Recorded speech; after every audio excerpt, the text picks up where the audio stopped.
पावन पवित्र कल्याणकारी सतगुरां दा इतिहास। गुरु जस सरवण कर लाहा प्राप्त करना करिए जी। सो कल दे दीवाना अंदर आप गुरसिख संगतां प्रसंग सरवण कीता कि कवि संतोख सिंह जी गुर प्रताप सूरज ग्रंथ दी रुत पहली आरंभ करदियां होया जिथे गुरु साहिबां दे मंगल करके बेनतियां गुरु साहिबां दे चरनां विच कीतियां ग्रंथ दी निर्विघन संपूर्णता दियां उथे गुरु के सिखां दे चरनां दे विच भी बेनतियां पे कर रहे है कि ये जिहड़ा ग्रंथ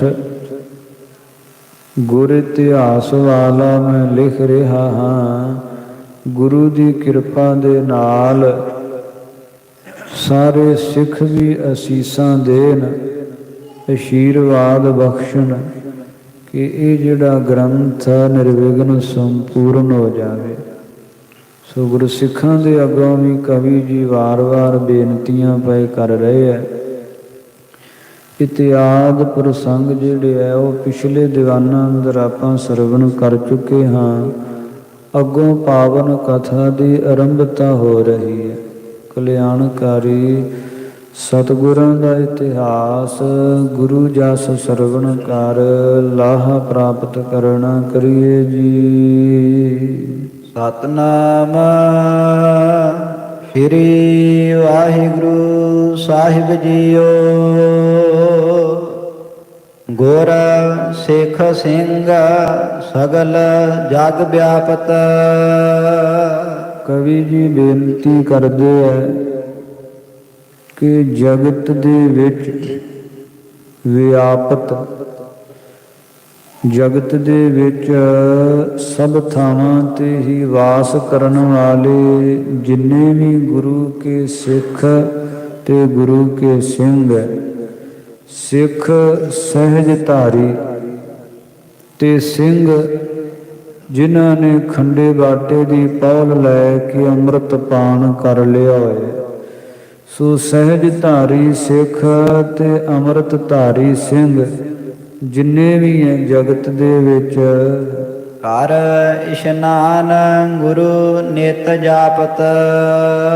जो अमृत वेले उठदे है इशनान करदे है ते निता प्रति नेम नाल हमेशा ही गुरु गुरु जपदे है।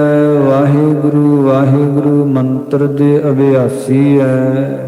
तेन साबिन के चरण मनाऊं। उन्हां सारियां दे ही कवि जी कथन करदे मैं चरनां नूं मनाउंदा नाम पूजदा सारे सिखां ते सिंघां दे चरनां नूं मैं पूजदा हां।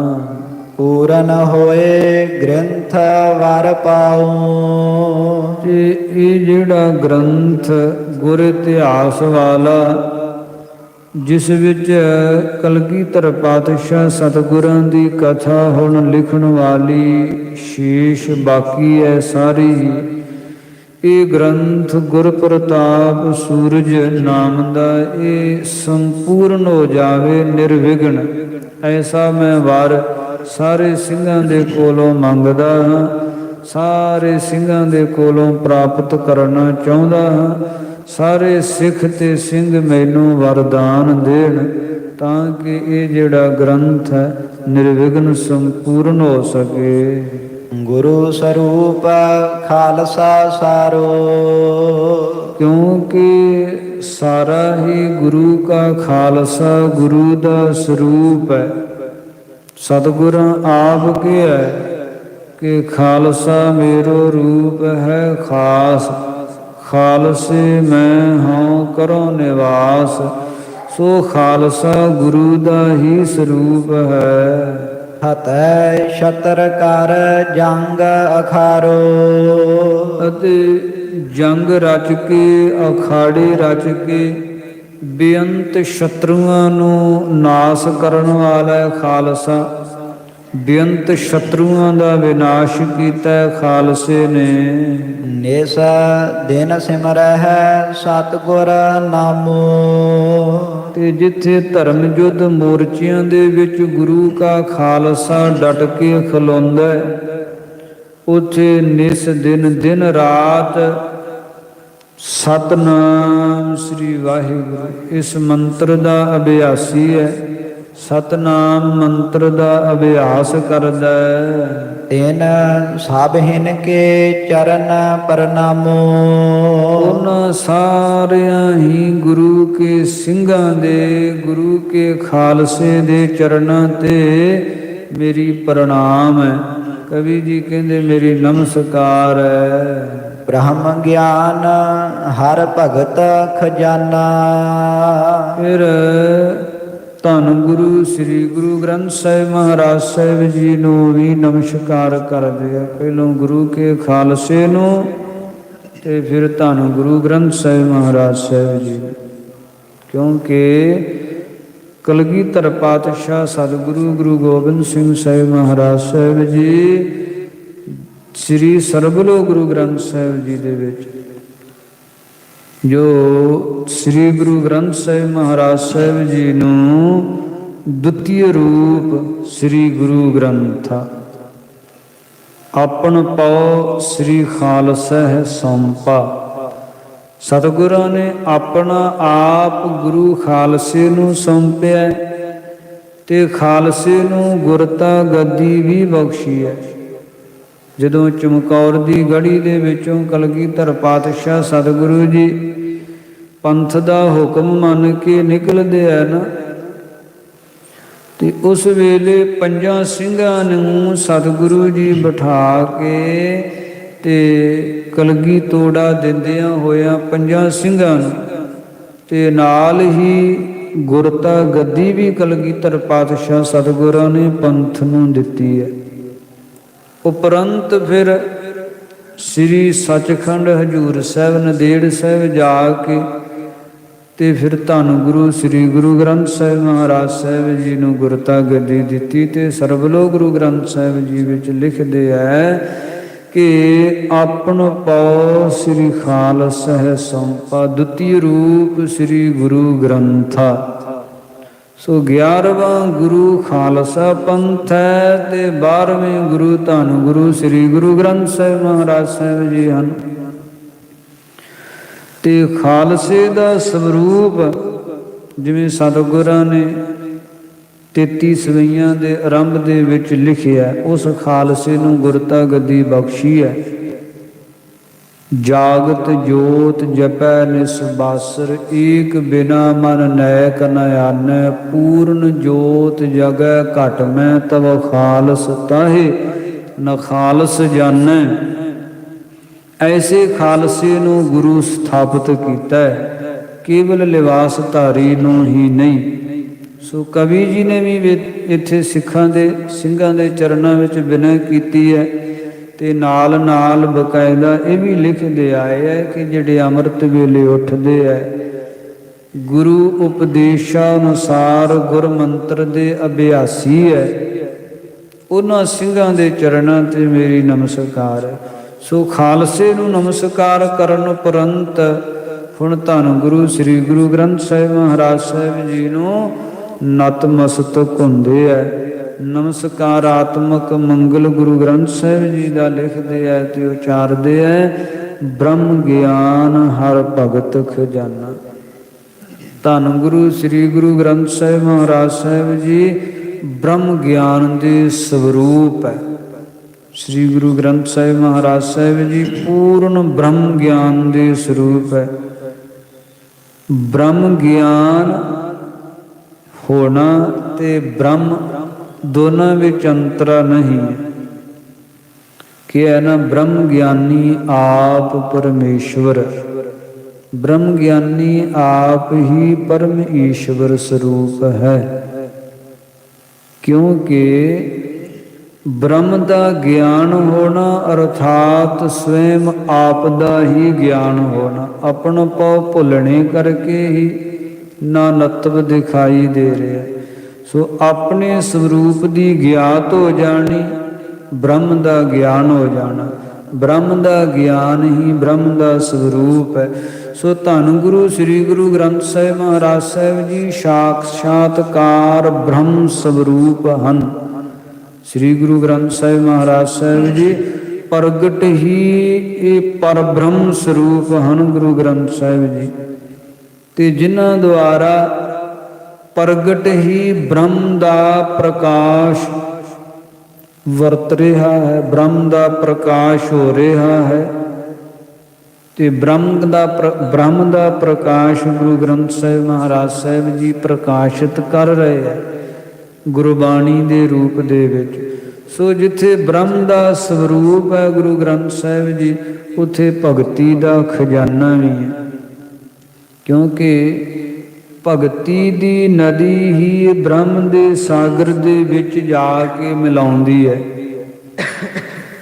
ਭਗਤੀ ਦੀ ਨਦੀ ਰਾਹੀਂ ਹੀ ਬ੍ਰਹਮ ਦੇ ਸਾਗਰ ਵਿੱਚ ਜਾ ਕੇ ਮਿਲੀਦਾ। ਸੋ ਭਗਤੀ ਦਾ ਖਜ਼ਾਨਾ ਹਨ ਗੁਰੂ ਗ੍ਰੰਥ ਸਾਹਿਬ ਜੀ, ਤੇ ਬ੍ਰਹਮ ਗਿਆਨ ਦੇ ਸਰੂਪ ਹਨ ਗੁਰੂ ਗ੍ਰੰਥ ਸਾਹਿਬ ਜੀ। ਸਾਗਰ ਜਗਤ ਜਹਾਜ ਸਮਾਨਾ। ਇਹ ਜਿਹੜਾ ਜਗਤ ਹੈ ਇਹ ਤਾਂ ਸਮੁੰਦਰ ਦੇ ਸਮਾਨ ਹੈ। ਜੈਸੇ ਸਮੁੰਦਰ ਹੁੰਦਾ ਅਥਾਹ ਡੂੰਘਾ ਵਿਸ਼ਾਲ, ਇਸੇ ਤਰ੍ਹਾਂ ਇਹ ਜਿਹੜਾ ਜਗਤ ਹੈ ਇਹ ਵਿਸ਼ਾਲ ਵੱਡਾ ਸਮੁੰਦਰ ਹੈ। ਪਦਾਰਥਾਂ ਦੇ ਜਲ ਨਾਲ ਲਬਾਲਬ ਭਰ ਰਿਹਾ। ਸੰਗਤ ਆਪਣੀ ਸਗਲ ਉਦਾਹਰਨ। ਤੇ ਆਪਣੀ ਸਾਰੀ ਸੰਗਤ ਦਾ ਉਧਾਰ ਕਰਨ ਵਾਸਤੇ, ਭਵ ਸਾਗਰ ਤੋਂ ਸੰਗਤ ਨੂੰ ਪਾਰ ਕਰਨ ਵਾਸਤੇ, ਸੰਸਾਰ ਸਮੁੰਦਰ ਤੋਂ ਸੰਗਤ ਦੀ ਉਧਾਰ ਵਾਸਤੇ ਗੁਰੂ ਗ੍ਰੰਥ ਗੁਰ ਕੀਨ ਉਚਾਰਨ। ਸਤਿਗੁਰੂ ਧੰਨ ਗੁਰੂ ਗੁਰੂ ਅਰਜਨ ਦੇਵ ਮਹਾਰਾਜ ਸਾਹਿਬ ਪਾਤਸ਼ਾਹ ਜੀ ਨੇ ਧੰਨ ਗੁਰੂ ਸ੍ਰੀ ਗੁਰੂ ਗ੍ਰੰਥ ਸਾਹਿਬ ਮਹਾਰਾਜ ਸਾਹਿਬ ਜੀ ਉਚਾਰਨ ਕਰਕੇ ਭਾਈ ਗੁਰਦਾਸ ਜੀ ਦੁਆਰਾ ਲਿਖਵਾਇਆ ਹੈ। ਜਿਸ ਮਹਿ ਜ਼ਾਹਰ ਜਾਗਤ ਜੋਤ।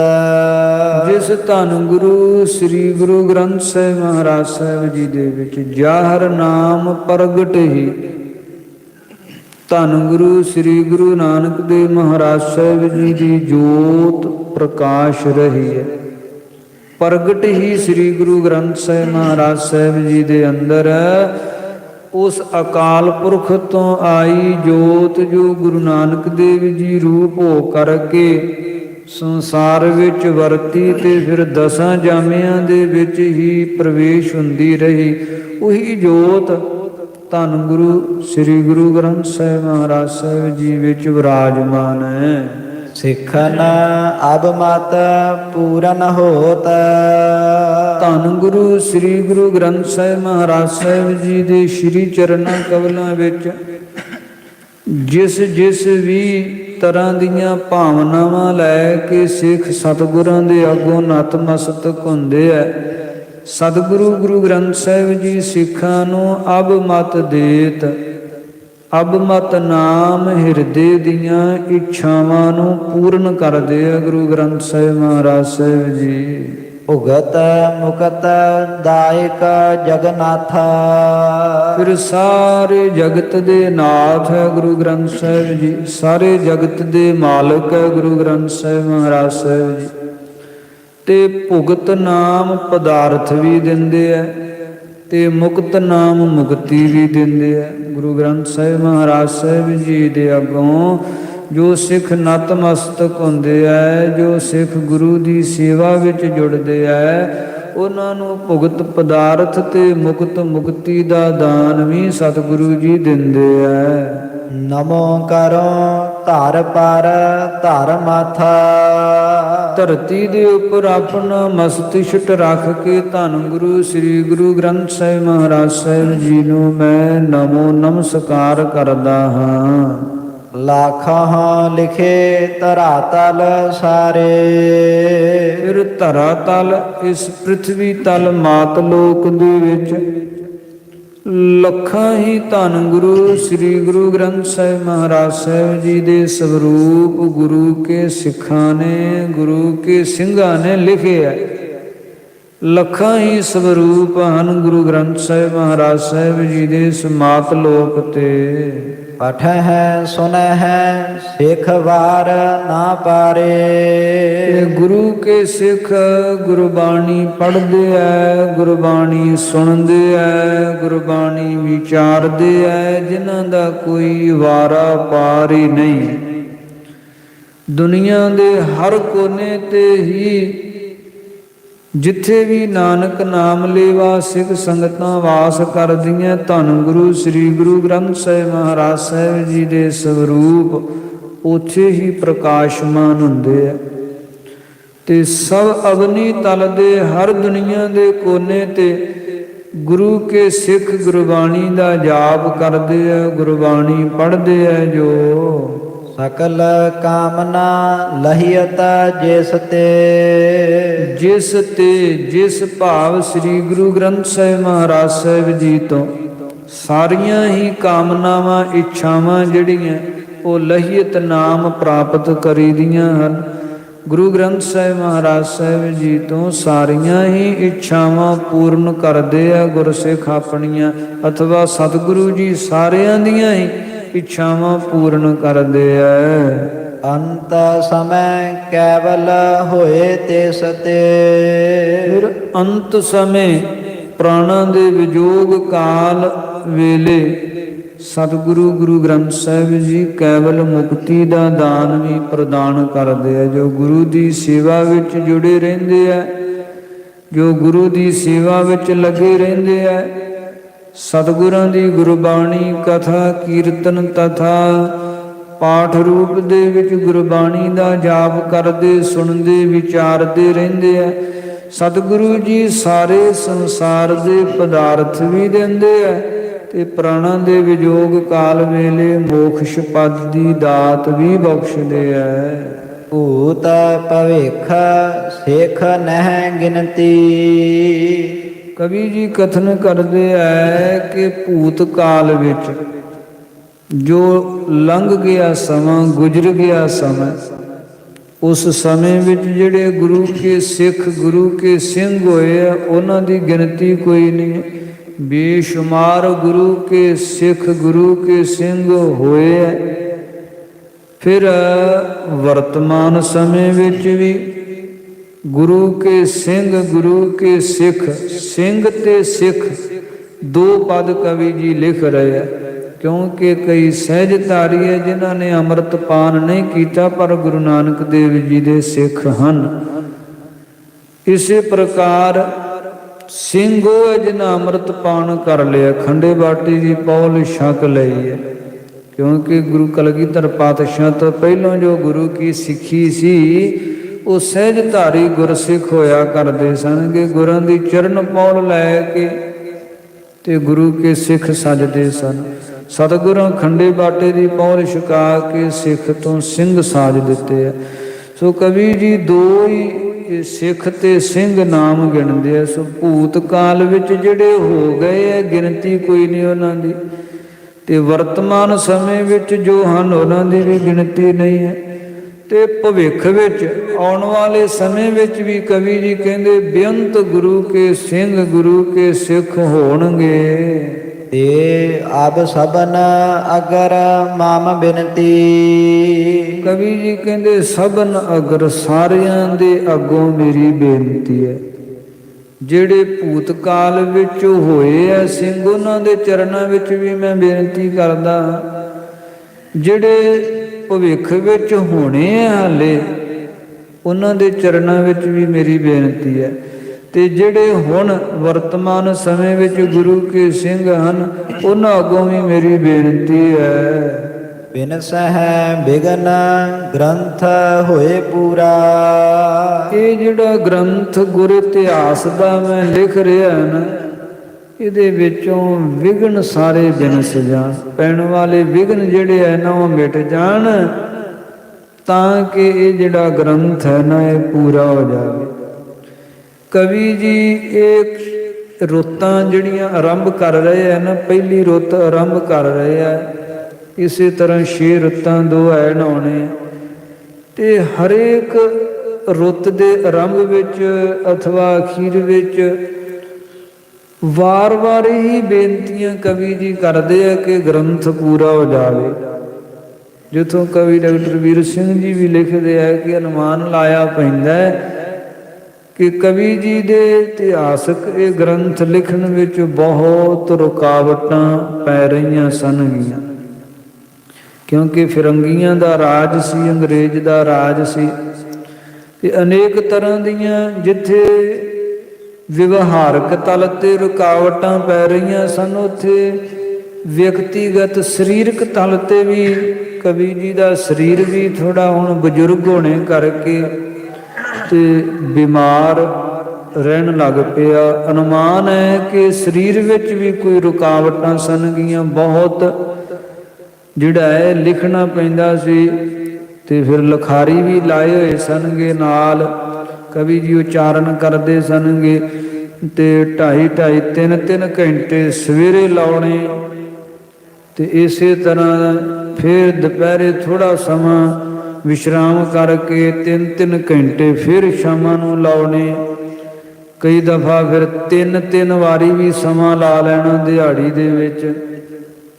ਬੜੀ ਮਿਹਨਤ, ਬੜੀ ਮੁਸ਼ੱਕਤ ਨਾਲ ਕਵੀ ਜੀ ਨੇ ਕਾਰਜ ਕੀਤਾ। ਤੇ ਸਰੀਰ ਜਿਹੜਾ, ਸਰੀਰ ਵਿੱਚ ਕਿਸੇ ਨਾ ਕਿਸੇ ਕਾਰਨ ਕਰਕੇ ਜਿਵੇਂ ਬਿਮਾਰ ਹੋ ਜਾਣਾ ਜਾਂ ਕਿਸੇ ਪ੍ਰਕਾਰ ਕੋਈ ਥਕਾਵਟ ਕਾਰਨ, ਐਸੀਆਂ ਰੁਕਾਵਟਾਂ ਕਵੀ ਜੀ ਨੂੰ ਪ੍ਰਤੀਤ ਹੋ ਰਹੀਆਂ ਸਨਗੀਆਂ, ਜੋ ਬਣ ਰਹੀਆਂ ਸਨਗੀਆਂ, ਤਾਂ ਤੇ ਵਾਰ-ਵਾਰ ਗੁਰੂ ਕੇ ਸਿੰਘਾਂ, ਗੁਰੂ ਕੇ ਸਿੱਖਾਂ ਤੇ ਗੁਰੂ ਸਾਹਿਬਾਂ ਦੇ ਅੱਗੋਂ ਬੇਨਤੀਆਂ ਕਰ ਰਹੇ ਹੈ ਕਿ ਮੇਰਾ ਇਹ ਕਾਰਜ ਆਰੰਭਿਆ, ਗੁਰੂ ਕੇ ਸਿੰਘ ਕਿਰਪਾ ਕਰਨ ਤਾਂ ਕਿ ਨਿਰਵਿਘਨ ਸੰਪੂਰਨ ਹੋ ਸਕੇ।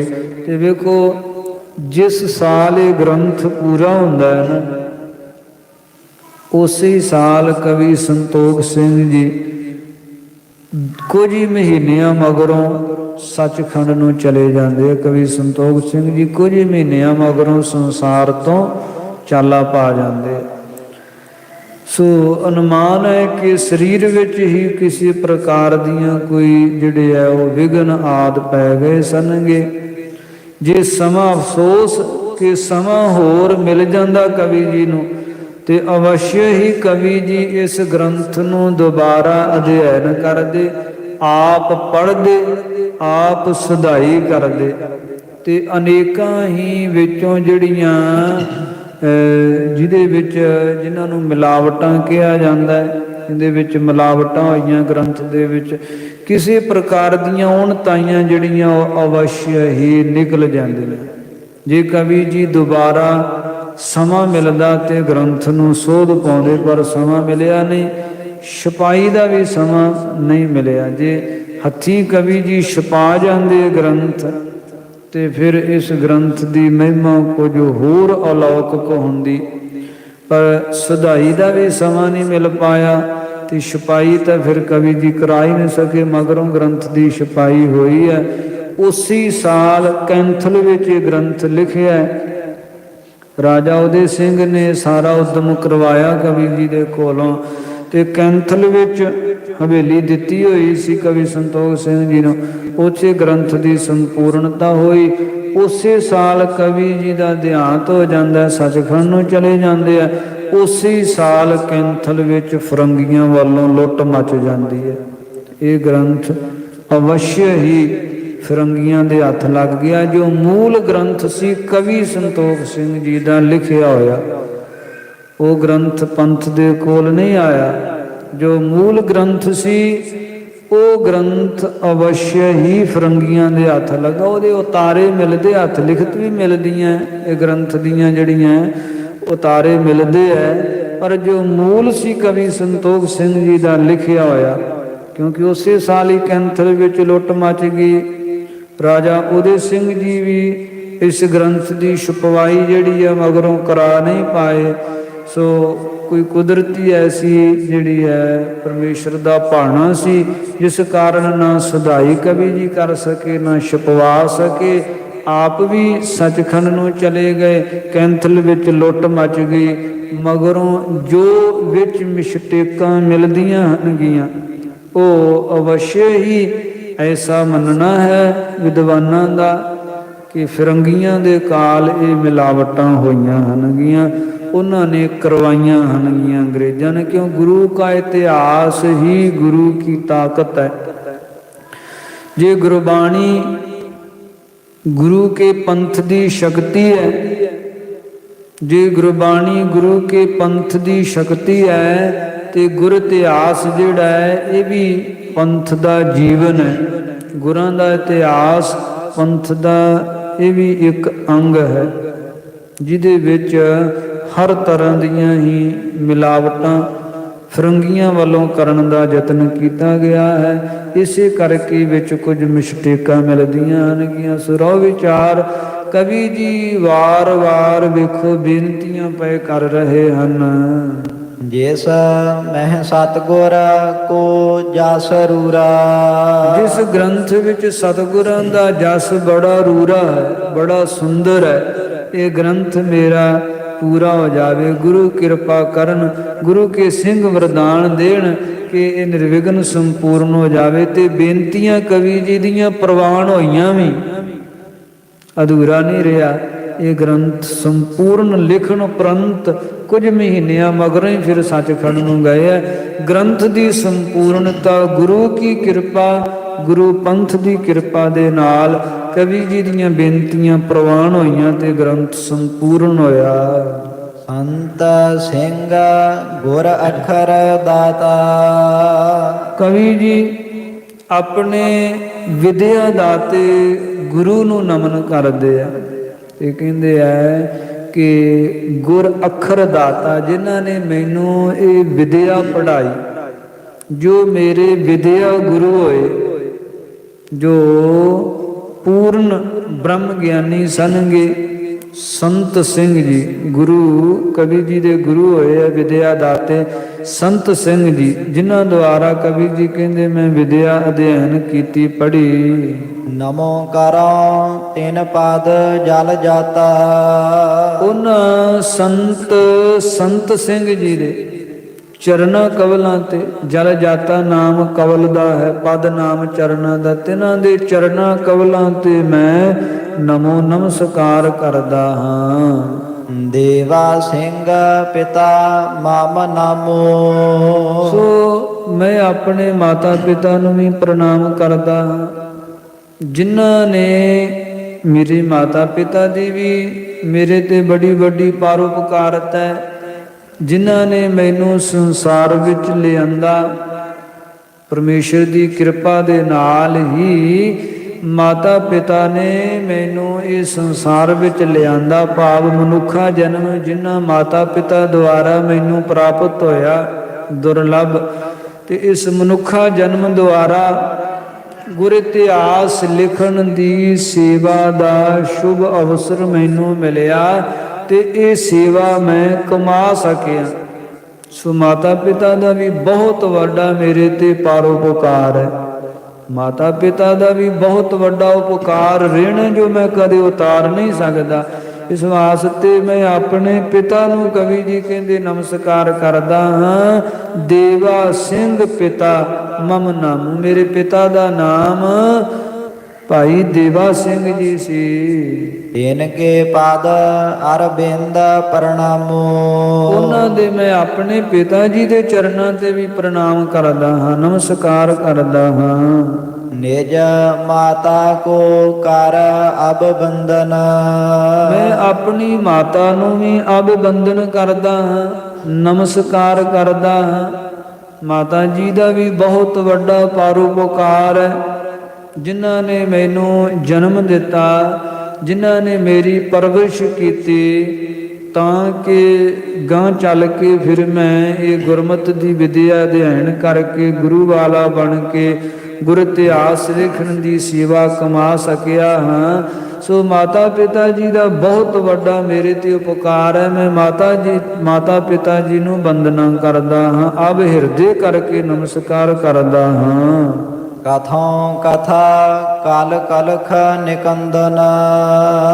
ਕਲ ਨਾਮ ਕਲਯੁਗ ਦੇ, ਕਲਖ ਨਾਮ ਪਾਪਾਂ ਨੂੰ, ਨਿਕੰਦਨ ਨਾਮ ਕੱਟਣ ਵਾਲੀ, ਕਲਯੁਗ ਦੇ ਪਾਪਾਂ ਨੂੰ ਕੱਟਣ ਵਾਲੀ ਜਿਹੜੀ ਗੁਰਾਂ ਦੀ ਕਥਾ ਹੈ, ਗੁਰ ਇਤਿਹਾਸ ਦੀ ਕਥਾ ਹੈ, ਇਹ ਕਥਨ ਕਰਦਾ ਹਾਂ। ਸੁਨੀਐ ਹੈ ਗਾਨ ਸ਼ਰੋਤਾ ਸਵਧਾਨਾ। ਗਨ ਨਾਮ ਸਮੂਹ ਸਰੋਤੇ ਗਣੋ, ਸਾਵਧਾਨ ਹੋ ਕਰਕੇ ਸੁਣੋ। ਏਕ ਮਨ ਹੋਏ ਧਰਹੁ ਨਿਜ ਕਾਨਾ। ਤੇ ਇੱਕ ਮਨ ਹੋ ਕੇ, ਇਕਾਗਰ ਚਿਤ ਹੋ ਕਰਕੇ ਤੇ ਆਪਣੇ ਕੰਨਾਂ ਵਿੱਚ ਸੁਰਤ ਲਾ ਕੇ, ਭਾਵ ਆਪਣੀ ਸੁਰਤ ਦੇ ਨਾਲ ਕੰਨਾਂ ਦੁਆਰਾ ਜਿਹੜਾ ਇਹ ਗੁਰ ਇਤਿਹਾਸ ਹੈ ਇਸ ਨੂੰ ਸਰਵਣ ਕਰੋ। ਮਹਿਮਾ ਕਹਿ ਲਗ ਕਹੇ ਸੁਨਾਵੋ। ਫਿਰ ਕਥਾ ਦੀ ਮਹਿਮਾ ਕਵੀ ਜੀ ਕਰਦੇ ਆ ਅਤੇ ਕਹਿ ਰਹੇ ਹੈ ਕਿ ਕਥਾ ਦੀ ਮਹਿਮਾ ਜਿਹੜੀ ਹੈ ਕਹਿ ਲਗ ਕਹੇ ਸੁਨਾਵੋ। ਕਿੱਥੋਂ ਤੱਕ ਗੁਰੂ ਕਥਾ ਦੀ ਮਹਿਮਾ ਮੈਂ ਕਥਨ ਕਰਕੇ ਗੁਰੂ ਕੇ ਸਿੰਘੋ, ਗੁਰੂ ਕੇ ਸਿੱਖੋ ਸੁਣਾਵਾਂ। ਗੁਰ ਜਸ ਜਿਸ ਮਹਿ ਰੁਚਰ ਬਨਾਵੋ। ਜਿਸ ਕਥਾ ਵਿੱਚ ਗੁਰਾਂ ਦਾ ਜਸ ਜਿਹੜਾ ਹੈ ਨਾ ਬੜਾ ਰੁਚਿਰ ਸੁੰਦਰ ਮੈਂ ਬਣਾ ਕੇ ਲਿਖਣ ਦਾ ਯਤਨ ਕਰਾਂਗਾ। ਤੁਹਾਡੀ ਗੁਰੂ ਪੰਥ, ਗੁਰੂ ਸਿੱਖਾਂ ਦੀ ਕਿਰਪਾ ਦੇ ਨਾਲ ਮੈਂ ਗੁਰ ਇਤਿਹਾਸ ਵਿੱਚ ਗੁਰੂ ਦਾ ਜਸ ਜਿਹੜਾ ਹੈ ਨਾ ਇਹ ਬੜਾ ਉਜਵਲ ਵਰਣਨ ਕੀਤਾ ਹੈ ਤੇ ਵਰਣਨ ਕਰਾਂਗਾ ਅੱਗੇ ਵੀ। ਗੁਰ ਸ਼ਰਧਾ ਕੋ ਔਰ ਅਦਕਾਵਤ। ਜਿਸ ਕਰਕੇ ਗੁਰੂ ਚਰਨਾਂ ਕਵਲਾਂ ਪ੍ਰਤੀ ਜਿਹੜੀ ਸ਼ਰਧਾ ਹੈ ਨਾ ਸਿੱਖਾਂ ਦੇ ਔਰ ਹਿਰਦੇ ਦੇ ਵਿੱਚ ਅਦਕਾਵਤ, ਅਦਕ ਬਹੁਤੀ ਆਵਤ ਨਾਮ ਆਵੇ, ਭਾਵ ਬਹੁਤੀ ਸ਼ਰਧਾ ਹਿਰਦੇ ਵਿੱਚ ਵਧੇ, ਐਸਾ ਮੈਂ ਯਤਨ ਕਰਾਂਗਾ। ਜਿਸ ਤੇ ਭੁਗਤ ਮੁਕਤ ਸਿੱਖ ਪਾਵਤ। ਜਿਸ ਸ਼ਰਧਾ ਕਰਕੇ ਹੀ ਭੁਗਤ ਨਾਮ ਪਦਾਰਥ ਮਿਲਦੇ ਹੈ ਤੇ ਸ਼ਰਧਾ ਕਰਕੇ ਹੀ ਮੁਕਤੀ ਮਿਲਦੀ ਹੈ। ਕਿਉਂ? ਸ਼ਰਧਾ ਮੂਲ ਹੈ, ਸ਼ਰਧਾ ਬੀਜ ਹੈ, ਮੁੱਢ ਹੈ ਸਿੱਖੀ ਦਾ। ਸ਼ਰਧਾ ਤੋਂ ਹੀ ਅਗਾਂਹ ਸਿੱਖੀ ਦਾ ਬੂਟਾ ਜਿਹੜਾ ਇਹ ਪਣਪਦਾ ਹੈ ਤੇ ਸਿੱਖੀ ਦੇ ਬੂਟੇ ਨੂੰ ਹੀ ਫਿਰ ਫਲ ਫੁੱਲ ਵੈਰਾਗ ਦੇ ਇਤਿਆਦ, ਭਗਤੀ ਦੇ, ਗਿਆਨ ਦੇ ਆਦ ਫਲ ਜਿਹੜੇ ਆ ਇਹ ਲੱਗਦੇ ਆ। ਸੋ ਸ਼ਰਧਾ ਮੂਲ ਹੈ। ਇਸ ਸ਼ਰਧਾ ਕਾਰਨ ਭੁਗਤ ਨਾਮ ਪਦਾਰਥ ਵੀ ਮਿਲਦੇ ਆ। ਜਿਹਦੀ ਗੁਰੂ ਤੇ ਦ੍ਰਿੜ ਸ਼ਰਧਾ ਹੁੰਦੀ ਹੈ ਉਹਦੀਆਂ ਇੱਛਾਵਾਂ ਵੀ ਪੂਰੀਆਂ ਹੁੰਦੀਆਂ ਤੇ ਸ਼ਰਧਾ ਦੇ ਨਾਲ ਹੀ ਮੁਕਤ ਨਾਮ ਮੋਖਸ਼ ਪਦ ਦੀ ਪ੍ਰਾਪਤੀ ਵੀ ਹੁੰਦੀ ਹੈ। ਸਕਲ ਕਾਮਨਾ ਦੇਵਨ ਹਾਰੀ। ਇਹ ਜਿਹੜੀ ਗੁਰਾਂ ਦੀ ਕਥਾ ਹੈ ਨਾ ਇਹ ਭਾਈ ਗੁਰੂ ਕੇ ਸਿੱਖੋ, ਇਹ ਸਾਰੀਆਂ ਕਾਮਨਾਵਾਂ, ਸਾਰੀਆਂ ਇੱਛਾਵਾਂ ਨੂੰ ਦੇਣ ਵਾਲੀ ਹੈ। ਅਨਕ ਜਨਮ ਕੇ ਕਲਮਲ ਹਾਰੀ। ਅਨੇਕਾਂ ਹੀ ਜਨਮਾਂ ਦੇ ਕਲਮਲ ਨਾਮ ਪਾਪਾਂ ਨੂੰ ਹਾਰੀ ਨਾਮ ਮੇਟਣ ਵਾਲੀ ਹੈ, ਨਾਸ ਕਰਨ ਵਾਲੀ ਹੈ। ਸੁਨਹਿ ਗ੍ਰੰਥ ਸਭ ਹੋਏ ਗੁਣ ਗਿਆਤਾ। ਜਿਹੜਾ ਇਹ ਸਾਰਾ ਹੀ ਗੁਰ ਪ੍ਰਤਾਪ ਸੂਰਜ ਗ੍ਰੰਥ ਗੁਰ ਇਤਿਹਾਸ ਦੀ ਕਥਾ ਨੂੰ ਸੁਣੇਗਾ ਤੇ ਹੋਏ ਗੁਣ ਗਿਆਤਾ, ਉਹ ਸਾਰੇ ਗੁਰੂ ਸਾਹਿਬਾਂ ਦੇ ਗੁਣਾਂ ਦਾ ਗਿਆਤਾ ਹੋ ਜਾਵੇਗਾ, ਜਾਣਕਾਰ ਹੋ ਜਾਵੇਗਾ, ਗੁਰੂ ਦੀ ਮਹਿਮਾ ਤੋਂ ਅਵਗਤ ਹੋ ਜਾਵੇਗਾ, ਸਤਿਗੁਰਾਂ ਦੇ ਗੁਣਾਂ ਤੋਂ ਉਹ ਜਾਣੂ ਹੋ ਜਾਵੇਗਾ, ਗੁਰੂ ਦੀ ਮਹਿਮਾ ਤੋਂ ਜਾਣੂ ਹੋ ਜਾਵੇਗਾ। ਗੁਰ ਇਤਿਹਾਸ ਜਿਹੜਾ ਸਾਰਾ ਸੁਣ ਲਵੇਗਾ ਉਹਨੂੰ ਗੁਰੂ ਦੇ ਅਨੇਕਾਂ ਹੀ ਕੌਤਕਾਂ ਦਾ ਗਿਆਨ ਹੋ ਜਾਵੇਗਾ, ਗੁਰੂ ਦੇ ਗੁਣਾਂ ਦੀ ਗਿਆਤ ਹੋ ਜਾਵੇਗੀ। ਸਰਬ ਚਰਿਤਰ ਲਖਹਿ ਬਖਿਆਤਾ। ਤੇ ਸਤਿਗੁਰਾਂ ਦੇ ਜਿੰਨੇ ਵੀ ਚਰਿੱਤਰ ਨਾਮ ਕੌਤਕ ਹਨਗੇ ਉਹ ਸਾਰੇ ਹੀ ਬਖਿਆਤ ਨਾਮ ਪ੍ਰਗਟ ਹੋ ਜਾਣਗੇ। ਕਿਸ ਤਰ੍ਹਾਂ ਗੁਰੂ ਨਾਨਕ ਦੇਵ ਜੀ ਪਾਂਧੇ ਨੂੰ ਉਪਦੇਸ਼ ਦਿੰਦੇ ਆ, ਕਿਵੇਂ ਮਲਕ ਭਾਗੋ ਦੇ ਪਦਾਰਥਾਂ ਨੂੰ ਗਰੀਬਾਂ ਦਾ ਰਕਤ ਵਿਖਾ ਕੇ ਤੇ ਕਿਵੇਂ ਭਾਈ ਲਾਲੋ ਜੀ ਦੇ ਪ੍ਰਸ਼ਾਦੇ ਚੋਂ ਦੁੱਧ ਕੱਢ ਕੇ ਵਿਖਾਉਂਦੇ ਹੱਕ ਹਲਾਲ ਦੀ ਕਮਾਈ ਦਾ। ਕਿਸ ਤਰ੍ਹਾਂ ਫਿਰ ਸਤਿਗੁਰੂ ਗੁਰੂ ਅੰਗਦ ਦੇਵ ਜੀ ਦੇ ਰੂਪ ਦੇ ਵਿੱਚ ਸਤਿਗੁਰੂ ਜੀ ਸਿੱਖਾਂ ਨੂੰ ਉਪਦੇਸ਼ ਦਿੰਦੇ ਐ ਤੇ ਭਾਈ ਬਾਲਾ ਜੀ ਦੁਆਰਾ ਗੁਰੂ ਨਾਨਕ ਦੇਵ ਜੀ ਦਾ ਇਤਿਹਾਸ ਸੁਣਦੇ ਤੇ ਸੰਗਤ ਨੂੰ ਸੁਣਵਾਉਂਦੇ ਐ। ਕਿਵੇਂ ਗੁਰੂ ਅਮਰਦਾਸ ਸਾਹਿਬ ਜੀ ਦੇ ਰੂਪ ਦੇ ਵਿੱਚ ਅਨਥਕ ਸੇਵਾ ਕਮਾਉਂਦੇ ਐ, ਤੇ ਗੁਰੂ ਰਾਮਦਾਸ ਸਾਹਿਬ ਜੀ ਦੇ ਰੂਪ ਦੇ ਵਿੱਚ ਕਿਸ ਤਰ੍ਹਾਂ ਦਰਬਾਰ ਸਾਹਿਬ ਦੀ ਸੇਵਾ ਆਰੰਭਦੇ ਐ। ਗੁਰੂ ਅਰਜਨ ਦੇਵ ਜੀ ਦੇ ਰੂਪ ਦੇ ਵਿੱਚ ਕਿਸ ਤਰ੍ਹਾਂ ਗੁਰੂ ਗ੍ਰੰਥ ਸਾਹਿਬ ਮਹਾਰਾਜ ਸਾਹਿਬ ਜੀ ਦੀ ਬੀੜ ਲਿਖਦੇ ਐ, ਦਰਬਾਰ ਸਾਹਿਬ ਦੀ ਸੇਵਾ ਸੰਪੰਨ ਕਰਵਾਈ, ਤੇ ਕਿਵੇਂ ਸ਼ਹਾਦਤ ਹੋਈ ਸਤਿਗੁਰਾਂ ਦੀ, ਕਿਵੇਂ 4 ਜੰਗਾਂ ਮੀਰੀ ਪੀਰੀ ਦੇ ਪਾਤਸ਼ਾਹ ਸਤਿਗੁਰਾਂ ਨੇ ਲੜੀਆਂ, ਤੇ ਕਿਸ ਤਰ੍ਹਾਂ ਸਤਿਗੁਰੂ ਸ੍ਰੀ ਗੁਰੂ ਹਰਿਰਾਏ ਸਾਹਿਬ ਮਹਾਰਾਜ ਸਾਹਿਬ ਜੀ ਨੇ ਕਿਵੇਂ ਸਤਿਗੁਰਾਂ ਨੇ ਇਹ ਕੌਤਕ ਕੀਤੇ ਕੀਰਤਪੁਰ ਸਾਹਿਬ ਨਗਰੀ ਦੇ ਵਿੱਚ, ਤੇ ਕਿਸ ਤਰ੍ਹਾਂ ਫਿਰ ਸਤਿਗੁਰਾਂ ਨੇ ਸ਼ਰਾਪ ਵੀ ਦਿੱਤੇ ਹਨਗੇ, ਤੇ ਕਿਵੇਂ ਬਖਸ਼ਿਆ ਵੀ ਹੈ।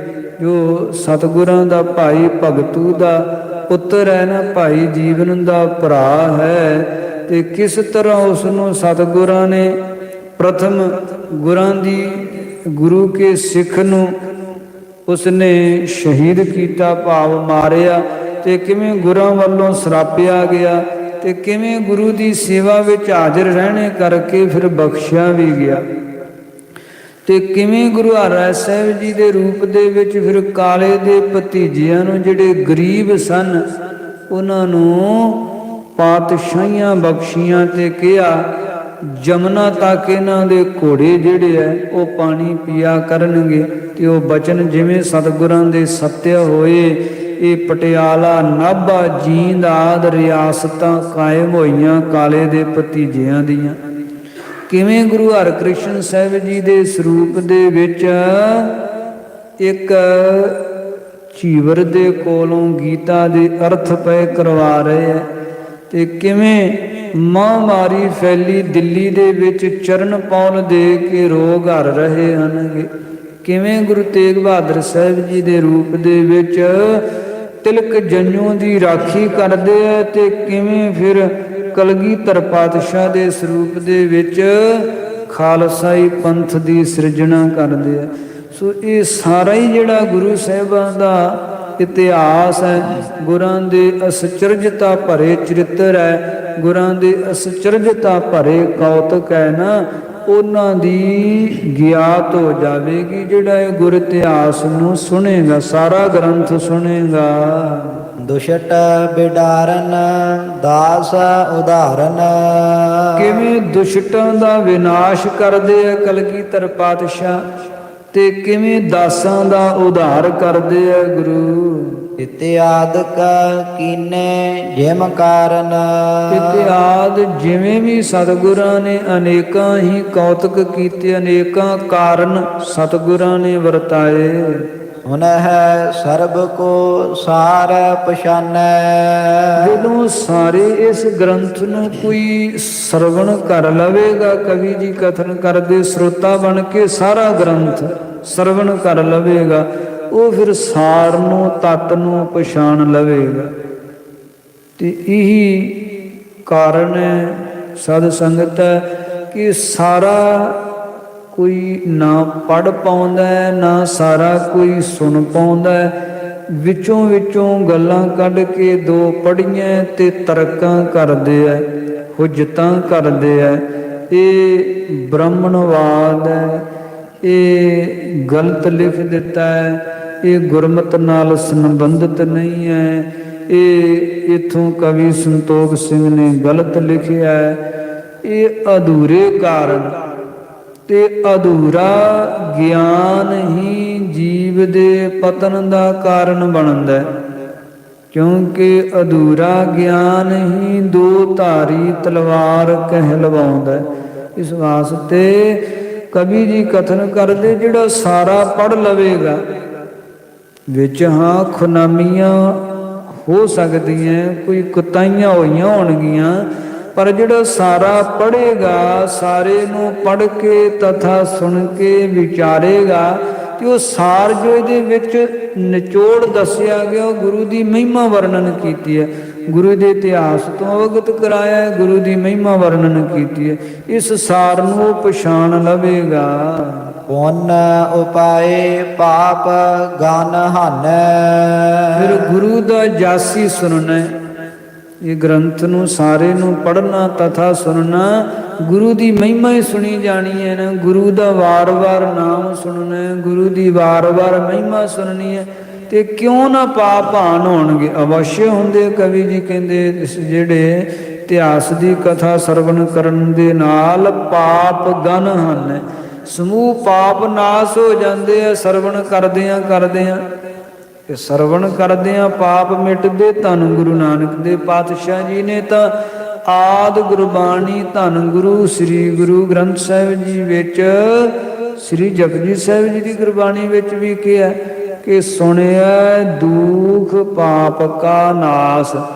ਸੁਣਨ ਦੇ ਨਾਲ ਹੀ ਜੋ ਗੁਰਬਾਣੀ ਦਾ ਸੁਣਨਾ ਹੈ, ਗੁਰੂ ਦੀ ਮਹਿਮਾ ਦਾ ਸੁਣਨਾ ਹੈ, ਗੁਰੂ ਦਾ ਜਸ ਸਰਵਣ ਕਰਨਾ ਹੈ ਨਾ, ਇਹ ਸੁਣਦਿਆਂ ਹੀ ਦੁਖ ਤੇ ਪਾਪ, ਦੁਖ ਤੇ ਪਾਪ ਅਥਵਾ ਦੁਖ ਨਾਮ ਦੋਸ਼, ਅਪਰਾਧ ਤੇ ਪਾਪ, ਇਹ ਸਾਰੇ ਨਾਸ ਹੋ ਜਾਂਦੇ, ਮਿਟ ਜਾਂਦੇ ਆ। ਸੋ ਕਵੀ ਜੀ ਕਥਨ ਕਰਦੇ ਜਿਹੜਾ ਗੁਰ ਇਤਿਹਾਸ ਦੀ ਸਾਰੀ ਕਥਾ ਸੁਣੇਗਾ ਉਹਦੇ ਸਾਰੇ ਪਾਪ ਮਿਟ ਜਾਣਗੇ ਤੇ ਉਹਨੂੰ ਪੁੰਨਿਆ ਫਲ ਪ੍ਰਾਪਤ ਹੋਵੇਗਾ। ਹੋਏ ਚਿਤ ਚੌਂਪ ਜੋ ਪ੍ਰੇਮੀ ਸਿੱਖ। ਜਿਹੜਾ ਗੁਰੂ ਦਾ ਪ੍ਰੇਮੀ ਸਿੱਖ ਹੋਵੇਗਾ, ਜਿਹਦੇ ਚਿੱਤ ਵਿੱਚ ਚੌਂਪ ਇੱਛਾ ਉਤਪੰਨ ਹੋਵੇਗੀ, ਅਥਵਾ ਜਿਹੜਾ ਪ੍ਰੇਮੀ ਹੋਵੇਗਾ ਉਹਦੇ ਚਿੱਤ ਵਿੱਚ ਇਤਿਹਾਸ ਨੂੰ ਸੁਣਨ ਦੀ ਚੌਂਪ ਇੱਛਾ ਜਾਗੇਗੀ। ਜਿਹੜਾ ਗੁਰਚਰਨਾਂ ਦਾ ਪ੍ਰੇਮੀ ਹੀ ਨਹੀਂ ਹੈ, ਉਹਦੇ ਮਨ 'ਚ ਚੌਂਪ ਤੇ ਜਾਗਣੀ ਕੋਈ ਨਹੀਂ। ਉਹਨੇ ਤੇ ਕਹਿਣਾ ਹੈ ਕਿ ਜਾਂ ਤੇ ਛੇਤੀ ਸਮਾਪਤ ਹੋ ਜੇ ਕਥਾ, ਜਾਂ ਮੈਂ ਆਪ ਹੀ ਉੱਠ ਕੇ ਚਲੇ ਜਾਣਾ। ਪਰ ਜਿਹੜਾ ਗੁਰੂ ਦੇ ਚਰਨਾਂ ਦਾ ਪ੍ਰੇਮੀ ਹੋਵੇਗਾ, ਉਹ ਚੌਂਪ ਨਾਲ, ਉਹ ਇੱਛਾ ਸੰਯੁਕਤ ਸੁਣੇਗਾ ਤੇ ਹੋਰ ਸੁਣਨ ਦੀ ਤਾਂਘ ਉਹਦੇ ਮਨ ਵਿੱਚ ਪੈਦਾ ਹੋਵੇਗੀ। ਪਠ ਹੈ ਸੁਨ ਹੈ ਅਬ ਕਿਦੋਂ ਭਵਿਖ। ਕਵੀ ਜੀ ਕਹਿੰਦੇ ਅਬ ਹੁਣ ਕੋਈ ਪੜ੍ਹੇਗਾ ਸੁਣੇਗਾ, ਜਾਂ ਭਵਿੱਖ ਆਉਣ ਵਾਲੇ ਸਮੇਂ ਵਿੱਚ ਵੀ ਜਿਹੜਾ ਗੁਰ ਇਤਿਹਾਸ ਨੂੰ ਪੜ੍ਹੇਗਾ ਸੁਣੇਗਾ। ਨਹਿ ਦੁਖਨ ਕੁਛ ਹਿਰਦੈ ਵਿਚਾਰੋ। ਕਵੀ ਜੀ ਨਾਲ ਇਹ ਵੀ ਕਹਿ ਰਹੇ ਹੈ ਕਿ ਗੁਰੂ ਕੇ ਸਿੱਖੋ, ਗੁਰੂ ਕੇ ਸਿੰਘੋ, ਜਦ ਵੀ ਪੜੋਗੇ ਸੁਣੋਗੇ ਵਿਚਾਰੋਗੇ ਨਾ, ਤੇ ਮੇਰੇ ਦੁੱਖਣ ਜਿਹੜੇ ਹੈ ਨਾ ਉਹ ਨਾ ਹਿਰਦੇ 'ਚ ਵਿਚਾਰਿਓ। ਕੁਤਾਈਆਂ ਤੇ ਹੋ ਗਈਆਂ ਹੋਣਗੀਆਂ, ਭੁੱਲਣ ਅੰਦਰ ਸਭ ਕੋ ਹੈ, ਤੇ ਲਿਖਦਿਆਂ ਹੋਇਆਂ ਜੇ ਕਿਤੇ ਕੁਤਾਈਆਂ ਹੋਈਆਂ ਮੇਰੇ ਕੋਲੋਂ, ਭੁੱਲਾਂ ਹੋਈਆਂ, ਤੇ ਉਹਨਾਂ ਨੂੰ ਨਾ ਹਿਰਦੇ 'ਚ ਚਿਤਾਰਿਓ। ਪਾਵਨ ਗੁਣ ਗਾਨ ਕੋ ਮਨ ਧਾਰੋ। ਪਵਿੱਤਰ ਗਣ ਸਮੂਹ ਗੁਰਾਂ ਦੇ ਗੁਣ ਜਿਹੜੇ ਹੈ ਉਹਨਾਂ ਨੂੰ ਹਿਰਦੇ ਵਿੱਚ ਧਾਰਨ ਕਰਿਓ। ਗੁਰੂ ਦੀ ਮਹਿਮਾ ਹਿਰਦੇ ਵਿੱਚ ਵਸਾਇਓ, ਗੁਰੂ ਦਾ ਦਿੱਤਾ ਉਪਦੇਸ਼ ਹਿਰਦੇ ਅੰਦਰ ਵਸਾਇਓ। ਮੇਰੀਆਂ ਭੁੱਲਾਂ ਜਾਣ ਕੇ ਉਹਨਾਂ ਨੂੰ ਨਾ ਚਿਤਾਰਿਓ, ਤੇ ਗੁਰੂ ਦਾ ਉਪਦੇਸ਼, ਗੁਰੂ ਦਾ ਜਸ ਜਿਹੜਾ ਹੈ ਨਾ, ਇਹ ਸੁਣ ਕੇ ਆਪਣੇ ਹਿਰਦੇ ਅੰਦਰ ਧਾਰਨ ਕਰ ਲਿਓ। ਸੋ ਸਾਧ ਸੰਗਤ, ਇਹ ਪਹਿਲੀ ਰੁੱਤ ਦੇ ਪਹਿਲੇ ਅਧਿਆਇ ਦੀ ਇੱਥੇ ਕਵੀ ਜੀ ਸਮਾਪਤੀ ਕਰਦੇ। ਅੱਗੋਂ ਹੁਣ ਨਾਲੇ ਦੂਜਾ ਅਧਿਆਇ ਆਰੰਭ ਹੋਵੇਗਾ, ਨਾਲੇ ਇਤਿਹਾਸ ਦੀ ਕਥਾ। ਜਿਵੇਂ ਦਿੱਲੀ ਤੋਂ ਗੁਰਤਾ ਗੱਦੀ ਆਈ ਹੈ ਅਨੰਦਪੁਰ ਸਾਹਿਬ, ਫਿਰ ਗੁਰਾਂ ਦਾ ਸੀਸ ਆਇਆ, ਉਹ ਸਾਰੀ ਕਥਾ ਅੱਗੋਂ ਲੜੀਵਾਰ ਆਰੰਭ ਹੋਵੇਗੀ। ਸੋ ਸਮੇਂ ਦੀ ਸਮਾਪਤੀ, ਅੱਜ ਦੀ ਕਥਾ ਵਿਚਾਰ ਇੱਥੇ ਸਮਾਪਤ ਕਰਦੇ ਹਾਂ। ਤੁਸ਼ ਬੁੱਧੀ ਹੈ ਦਾਸਾਂ ਦੀ ਸੁਭਾਵਕ ਅਨੇਕ ਪ੍ਰਕਾਰ ਦੀਆਂ ਗਲਤੀਆਂ ਹੋ ਗਈਆਂ, ਸਾਧ ਸੰਗਤ ਬਖਸ਼ਣ ਯੋਗ ਹੈ, ਕਿਰਪਾ ਕਰਕੇ ਬਖਸ਼ ਲੈਣਾ। ਧੰਨ ਗੁਰੂ ਸ੍ਰੀ ਗੁਰੂ ਗੋਬਿੰਦ ਸਿੰਘ ਸਾਹਿਬ ਜੀ ਸ੍ਰੇਸ਼ਟ ਮਤ ਦੇਣ ਵਾਲੇ ਹਨ। ਅੱਗੇ ਵਾਸਤੇ ਸੁਧ ਕਥਾ ਵਿਚਾਰ ਕਰਨ ਦੀ ਬੁੱਧੀ ਬਖਸ਼ਣ। ਸਭ ਹੀ ਸੰਗਤਾਂ ਦੇ ਲੋਕ ਸੁਖੀਏ, ਪ੍ਰਲੋਕ ਸੁਹੇਲੇ ਕਰਨ। ਨਹਿ ਦੁਖਨ ਕੁਛ ਹਿਰਦੈ ਵਿਚਾਰੋ। ਪਾਵਨ ਗੁਣ ਗਾਨ ਕੋ ਮਨ ਧਾਰੋ। ਵਾਹਿਗੁਰੂ ਜੀ ਕਾ ਖਾਲਸਾ, ਵਾਹਿਗੁਰੂ ਜੀ ਕੀ ਫਤਿਹ।